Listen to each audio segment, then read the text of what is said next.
Nagbigay si Dennis Padilla ng mensahe sa 3 babae na naging bahagi ng buhay niya at ina ng kanyang mga anak.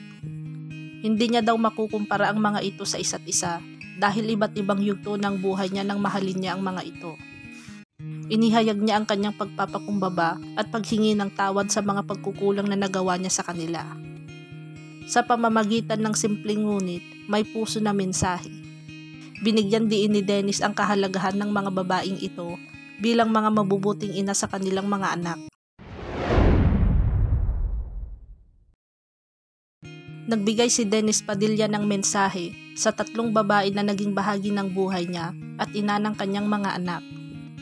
Hindi niya daw makukumpara ang mga ito sa isa't isa dahil iba't ibang yugto ng buhay niya nang mahalin niya ang mga ito. Gusto kong humingi ng kapatawaran, anya ni Dennis. Ipinahayag niya ang kanyang pagpapakumbaba at paghingi ng tawad sa mga pagkukulang na nagawa niya sa kanila. Binigyan din ni Dennis ang kahalagahan ng mga babaeng ito bilang mga mabubuting ina sa kanilang mga anak. Higit pa rito, ipinahayag ni Dennis ang kanyang mga dasal at mga hangarin para sa mga babaeng ito. Nagtitiwala siya na habang sila ay patuloy na pinagpapala at pinagkakalooban ng mga biyaya, ang kanilang mga anak ay hindi rin mawawalan ng biyaya sa kanilang mga buhay. All of you became good mothers to our children.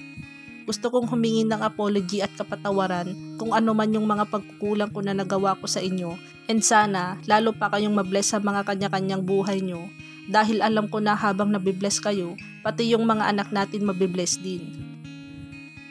Si Dennis Padilla o Dennis Esteban Dominguez Valdevia ay isang Filipino comedian, TV host, radio broadcaster at aktor. Anak siya ni Dencio Padilla at siya ang ama ni Julia Barreto. Nagsilbi siya bilang konsehal ng Caloocan City noong 2001. Matatanda ang muling naging usap-usapan ang mag-aama matapos mag-post ni Dennis Padilla ng mensahe niya para sa 3 anak na sina Julia, Claudia at Leon Barreto. Sinabi niya sa mga ito na nakalimutan siyang batiin ng mga anak noong Father's Day. Agad din niyang binura ang kanyang post, ngunit marami na ang nakakita nito. Kinalaunan ay sumagot si Leon sa pamamagitan ng isang open letter. Pinaliwanag niya ang kanyang saloobin at dahilan kung bakit hindi niya nagawang batiin ang ama. Naitanong niya rin dito kung bakit kinakailangan pahiyain ni Dennis ang anak sa publiko.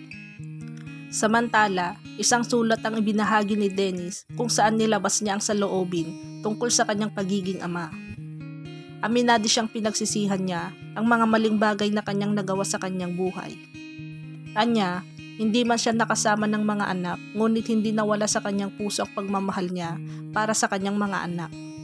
Kung may isang kahilingan umano siya, ito ay ang makasama niyang kanyang mga anak. Anya ng ilang netizens, naramdaman mo at naranasan ngayon ang mga hirap ng may maraming karelasyon.